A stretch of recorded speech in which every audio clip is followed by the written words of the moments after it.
One of the most difficult things in chess is to come up with the right plan after the openings. Once all of the pieces are developed, what to do next? Let's try to deal with it together. I'm gonna play a 10 minutes game. I'm gonna explain all of my decisions and hopefully it's gonna be instructive for you. So I'm gonna try to play knight f3 and b3 setup. Very interesting one. Not something you see every day, but yeah, pretty interesting. B3 is incredibly popular nowadays. The idea is that the bishop is very active here along this diagonal. And I'm gonna play bishop b5 and potentially exchange this bishop for a knight and then jump with my knight to e5. So basically I'm somehow kind of playing the Nimzo Indian but with white, colors reversed. And I want to start my attack afterwards. So the plan is like to play knight e5, f4, and then just using this diagonal try to go on. But he plays bishop g4, like you do bishop d7, then this whole plan begins. But bishop g4 doesn't allow that. Or I should just play h3 and g4 and then knight e5. I mean, let's try, why not? At least I can start with h3, it's always useful. Now if he takes, I have a pair of bishops. Although maybe another plan is to play d3 and knight d2 first. Because my queen on f3, yeah, would be a little bit misplaced. But still I can start some attack. g4. Here goes, yeah, okay. Decides to take. The queen takes, and now I need to change my plan a little bit because yeah, I can no longer jump to e5. Can I play queen g3 here, trying to stop the move, the development of the bishop? But maybe it's not a problem. Bishop d6, queen g7, rook g8. I mean, he's gonna be more active than I am. Okay, then I should just continue the development, I guess. Can I play e4 or is it too risky? Maybe it's too risky. Takes. Bishop b4. Although I always have c3, still somehow I don't like it. Also queen a5. Yeah, d4 seems like a mistake. So let me castle first, make sure that my king is safe, and then I could start some actions in the center. But I'm not sure whether I should play d4 or just d3. Typical idea is to play d3, knight to d2, and yeah, the problem is if I go e4, then he plays d4 and my bishop is blocked. So that doesn't seem like a good strategy. Rook c8. Now I can play d4 because if he takes, I can take it back with a bishop. My bishop is still very strong along the diagonal, but I have some opportunities to attack in the center. Let me go for it. And also I can potentially go back, but to do that and save my bishop, I have to stop knight b4 first, so I have to play a3. That is not that simple. I mean, I don't have that much time. Bishop takes now, yeah, but now a6. And I have to exchange this bishop or this one, yeah, either one of them.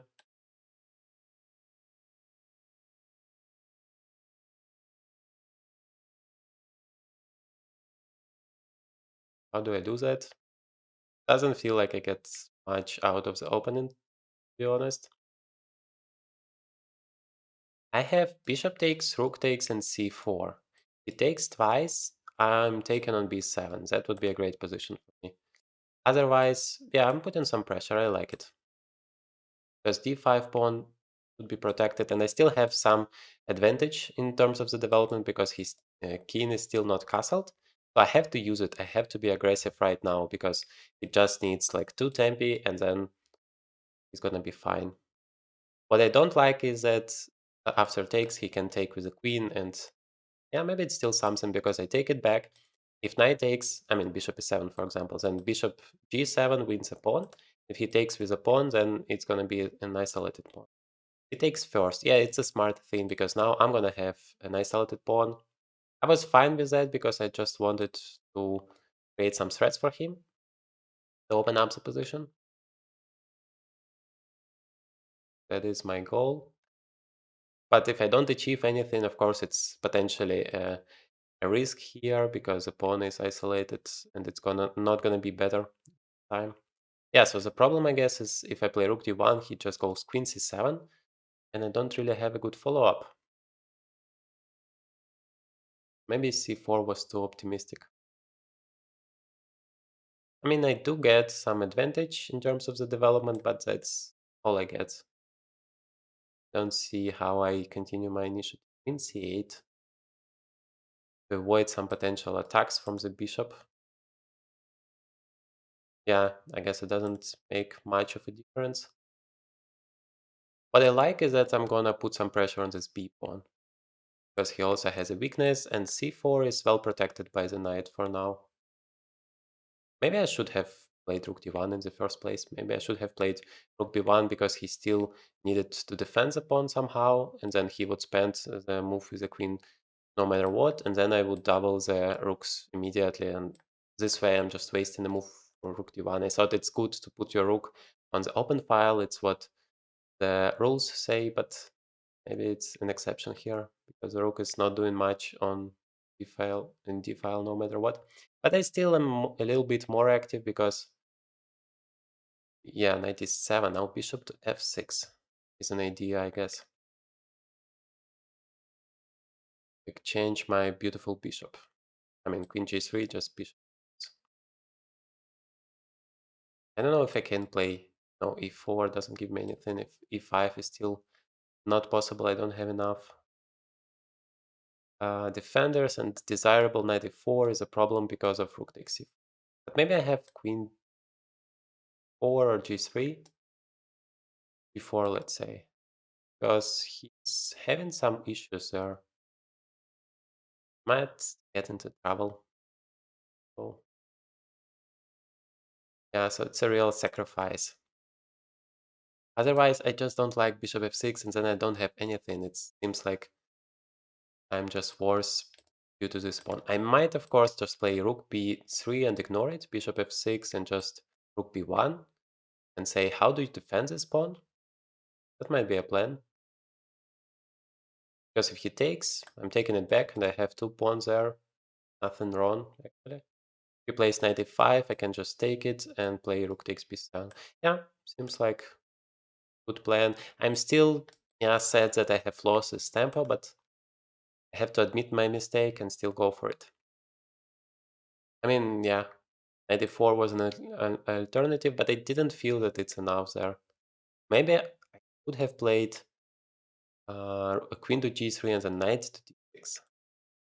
Knight c5, that's actually unexpected, because now you can't really fight for this diagonal. Maybe he just wants to play f6 and e5, but that's gonna create some weaknesses. Okay, so my rook is hanging. And the problem is I don't really have a good square. If I go to b2, he has knight to d3.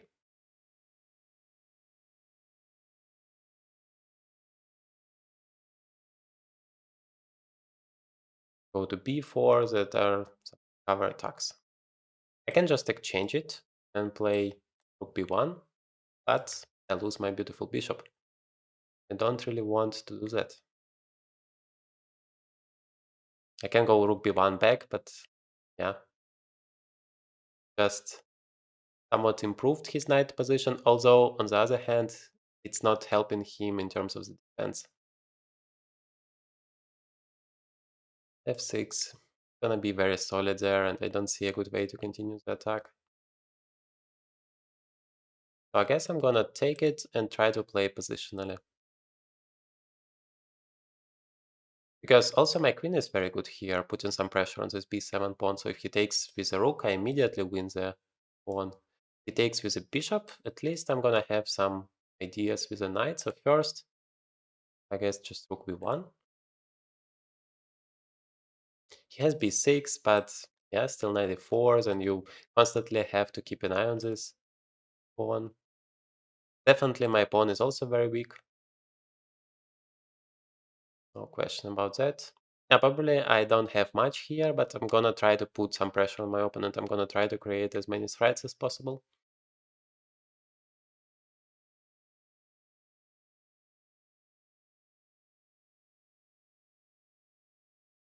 He can play just rook d8, to be honest. Knight e4, just bishop f8 back, rook takes b7, rook takes c4.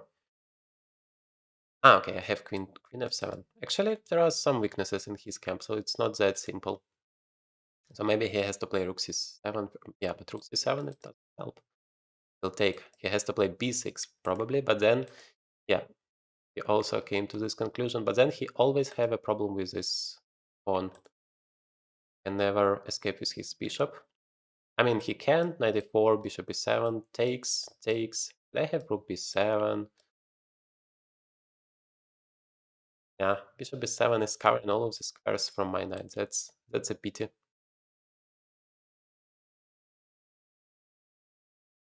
A6 pawn is weak, but how do I attack it one more time? Rook on e7 is so good. It's like covering everything. But rook b7 is attacking it actually, right? So he has to play rook 7 or yeah, somehow defend it. Takes. Still don't have much. I have rook b7 also. If you take, knight f6 wins the queen. And otherwise, the rook is very active. Okay, I guess that's the best thing I have. Also, I'm gonna get rid of my pawn on c4, which is isolated and very weak. So generally, that should be good for me. Because otherwise, my rooks are doing nothing, and I want to take and then make it active.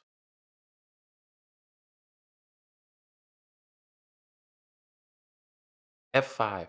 Wow, that is something completely different. But I actually don't like it because you create a weakness. And I can just take, if you take with the rook, I take here, and you have a lot of weaknesses. If you take with the pawns, then I completely control the b file, and also those pieces are suddenly completely silly. Yeah, so that is why he takes with the rook, but yes, that is a good exchange for me. Now I don't have any weaknesses, and he has a lot of weaknesses. The question is, how do I use it? I wanted to maybe relocate my queen, but f4 is coming, and then f2 would be a weakness. That's not that simple. Maybe I can just play queen b7, offering the queen's exchange, but yeah, rook a4. If I try to double here, it might work, not. But otherwise, he is pretty fast with his threats. I play rook d6 first with an idea to play queen to b7. Rook d6, f4, queen to b7, takes, takes, it's rook c2, rook d7. I'm the first one to create some dangerous threats there. Okay, let me try. Okay, he also has rook c1. That's something I'm completely missing. And then rook takes, king h7, queen c7. But I have queen c6. I mean, that's endgame I like. He plays queen to c7 first. I can just pick up the pawn. Yeah, let me try rook d6. It does feel risky somehow.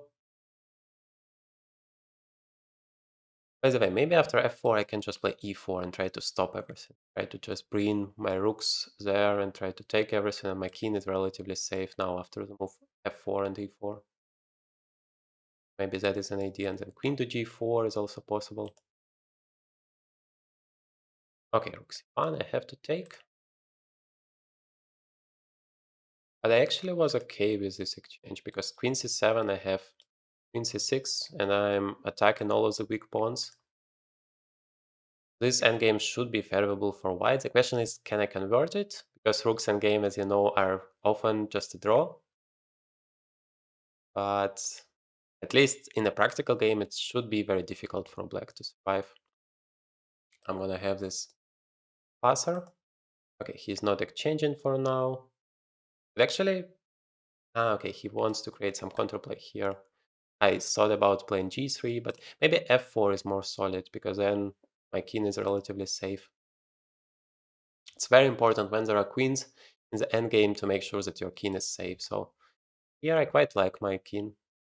And otherwise I'm attacking pretty much everything here. 5. Yeah, but I can just play queen d5 check and take it with the queen. Why not? Because I really like that this whole structure is so solid. Now the pawn is still hanging. Okay, rook e6 would be a blunder. He's just attacking my pawn, basically. But just queen d4 or queen d5. He's not threatening to take it because of rook d8. So queen d5 is the most active. Although it's not protecting pawn. Might be a problem in the long run, but... Okay, I have to focus on the time. I have to be fast. I have an extra pawn, so all of the exchanges are fine for me. Otherwise, maybe I want to play rook to d7 and create some checkmating ideas. Maybe I want just to pick up the pawn. Yeah, now just rook 7 I like. Because as long as this e3 pawn is there, my king is completely safe, and I should be the first one to create some dangerous threats. So here I can take, but then rook takes e3, so I'm gonna start with queen f7. Yeah, now I can take. Now I have two extra pawns and actually no weaknesses except for this e3, but I might even push it. As long as I protect f4, person should be fine. I mean, once I play e4, he has rook f8, but I have rook f7. Go for it because I really don't have a lot of time. Don't want to just lose this game because of that. So rook f8, rook f7, the queen's endgame with two extra pawns should be good. I mean, I'm protecting everything. F4 pawn, the most important one. I mean, g5, that's never a problem. I just play e5. The queen is horribly weak. Okay, and just e5. Still don't see any threats that he can create. I mean, he can bring all of the pieces here, but he's gonna be checkmated first. Otherwise, the king is totally safe. Okay, e6. I just want to play e7 and rook f8. How are you gonna stop that? Or queen g6 as well at some point will come. Yeah, let me play 7. Takes. What am I missing? Yes, nothing. Take it, right? I was thinking about king g8. Yes, it was a little bit tricky still because I can't go queen. Ah, I do. Yeah, because the pawn is protected. No, then queen g6 would be completely winning. Queen on e5 because it threatens a lot of things, and 22 seconds should be more than enough in such a position. Winning the queen, then winning it for free. Yeah, so that was a very interesting game, actually. And you can notice that I was always putting some pressure on my opponent, and eventually he collapsed. So that is the way you win in chess. I had this plan to attack against this weak pawn, and yeah, my c4 pawn was isolated, but I tried to put a lot of pressure on the b file, and it worked well for me. So let me know in the comments what you think about this game, and in this video you can see the next game of the series, learn how I think. I hope it's interactive for you to understand the whole decision-making process.